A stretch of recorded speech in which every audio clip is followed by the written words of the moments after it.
আসসালামু আলাইকুম ভাই ব্রাদার্স। আমি এখন দুবাই মলের ভিতরে আছি। মলটা দেখছেন কি বিশাল, দেখছেন কি বিশাল আর খুবই সুন্দর সাজানো গোছানো। আর একটা জিনিস নিয়ে প্যারা খাইতেছি মলটার ভিতরে, এখন তো সিজন টাইম, তো আমি মনে করছি আজকে একটু ভিড় টিড় কম হইব। আমাদের যে ভিড়, মানুষের জ্বালায় আটনে যায় না এরকম আর কি। তারপরেও এনজয় করতেছি, নানান দেশে মানুষ দেখতেছি, এই যে সুন্দর সুন্দর ভিউ দেখতেছি। আপনারা যদি দেখায়, দেখছেন, দেখেন এক একটা শোরুম না অন্য কিছু, এটা একটু গেমিং এর দুনিয়া মনে হইতেছে।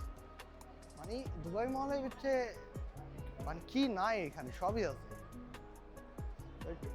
আর শপিং মলটা হইলো বিশাল বড় আর খুব সুন্দর।